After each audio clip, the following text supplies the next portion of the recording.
दफ्तर भी सील कर दिया है और सीडीए की पुलिस इस वक्त बड़ी तादाद में वहाँ मौजूद थी। एहलकार और उनकी जानिब से कुछ हिस्सा भी गिराया गया है, नोटिस भी चिस्पा कर दिया गया है और अब दफ्तर को पीटीआई की जानिब से यूज़ नहीं किया जा सकता है। दूसरी जानिब चेयरमैन पीटीआई इस तमाम तर मामले के बाद सामने आए, उन्होंने मीडिया से गुफ्तगू की। उन्होंने कहा कि हाँ, कल मीटिंग है इसी दफ्तर में और कल मीटिंग भी होगी।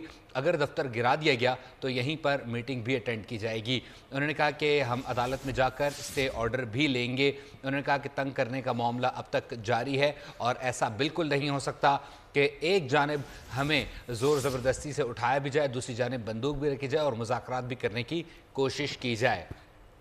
सीडीए ने पीटीआई का इस्लामाबाद में दफ्तर सील कर दिया है। ये मरकज़ी दफ्तर है और अब से कुछ देर पहले रात गए सीडीए की जो पुलिस है वो यहाँ पर पहुँची, उनके एहलकार पहुँचे और उन्होंने उस दफ्तर को सील कर दिया है। और हमने गुज़िश्ता रोज़ भी देखा कि जब हम्माद अज़हर मंजर आम पर आए तो उनकी पुलिस की जानिब से, इस्लामाबाद पुलिस की जानिब से पीटीआई के दफ्तर पर छापा मारा गया और उनको गिरफ्तार करने की कोशिश की गई। ताहम हम्माद अज़हर पुलिस के हाथ ना आए और वो एक बार फिर रूपोश हो गए। ताहम एक बार फिर हमने देखा कि आज भी रात गए देर से जो सीडीए की पुलिस है, सीडीए के एहलकार हैं, वो इस्लामाबाद में पीटीआई के मरकज़ी